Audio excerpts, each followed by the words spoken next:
It's disgusting that almost every day we learn of another person being terrorised, robbed and attacked in their home. Justice. For Christ's sake, get a bit of vision. We want justice. Carrying signs and chanting, "We want justice," more than 2,000 angry Australians delivered a personal message to Parliament's doorstep. They're fed up with false promises and sick and tired of living in fear. We want justice.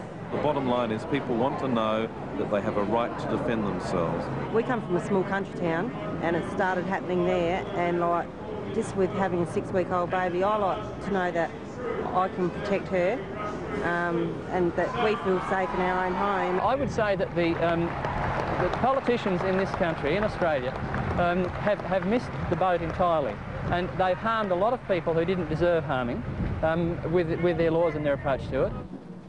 A gun buyback that forced law-abiding citizens to surrender their firearms in a nationwide roundup and meltdown of all semi-automatic firearms and pump-action rifles and shotguns.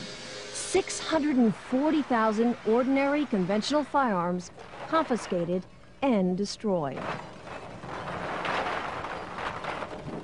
It was an absolute joke and a tragedy. I actually turned in 3 firearms, and it broke my heart. I mean, it was 40 years of collecting, and I can't say it any other way than that. I felt sick. I had to hand them in, because if I didn't, I was going to jail. There's no ifs or buts about that. By taking that gun away from me, they've stolen something from me. A right stolen by their government, promising safety in return for its gun bans. But now citizens know the frightening truth. The cost of lost liberty can be measured in the loss of life. It's become very, very obvious, even to blind Freddie, that the expenditure of $500 million has done absolutely nothing to reduce crime. It certainly didn't do what the government touted it would do, which was to reduce crime. It hasn't done that at all. In fact, there's been more. This has been a lot of bull and hasn't really done much to help society and with its problems. Cold, hard facts the anti-gun forces can no longer escape. Armed robberies have skyrocketed, up 69%. Assaults involving guns rose 28%. Gun murders increased 19%. And a new phenomenon, home invasions jumped 21%. An increase politicians insist they can't explain because they're still trying to legally define what a home invasion is and what the penalty should be. Part of the difficulty is that there is no clear definition of home invasion in the law. Never cease to be amazed at the ingenuity of lawyers. If the politicians want a pay rise, boom, that's done in 20 minutes. But to define home invasion, what a joke. I have no trouble at all in defining what a home invasion is. I think if someone sets their foot inside your door uninvited, they are invading your home and your privacy. And victims who have survived home invasions don't need a definition. They've lived through hours of terror. Arthur Field was tied up, his hands and feet taped, his phone lines cut, while 2 robbers ransacked his house.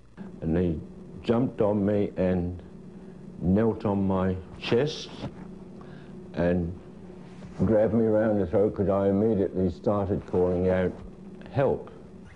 I don't know how many men, they start smashing the windows. There was a lot of glass shattering, a lot of noise outside, and I stood in the kitchen, I was trembling.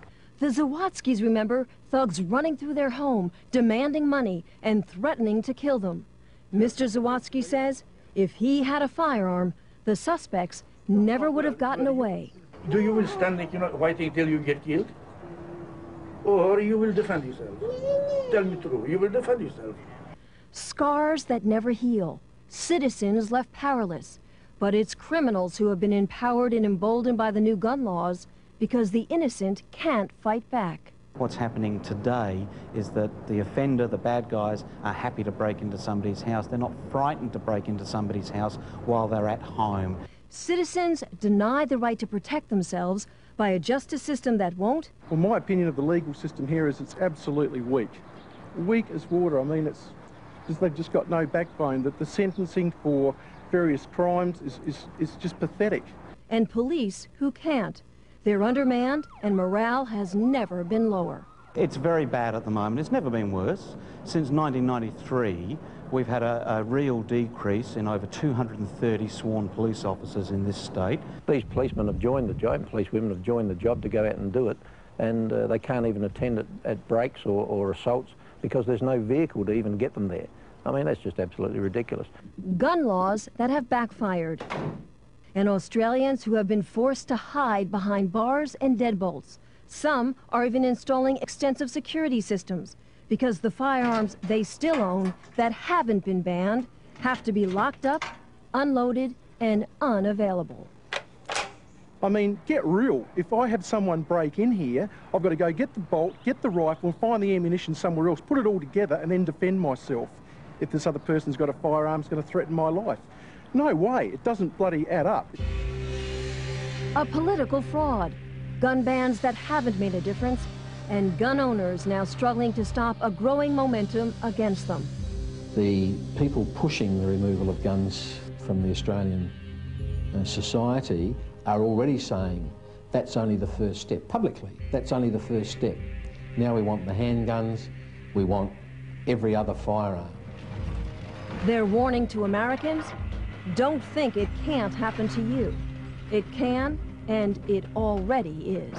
Unless you, as a firearms owner, get off your butt now and start to oppose those that want to take them off of you right here and now, I would say that within 5 to 10 years, the restrictions on gun owners in America will be similar to what happens in Australia. Don't trust your politicians. Get in there, keep on their backs. Be a member of the NRA, be a member of your local gun club.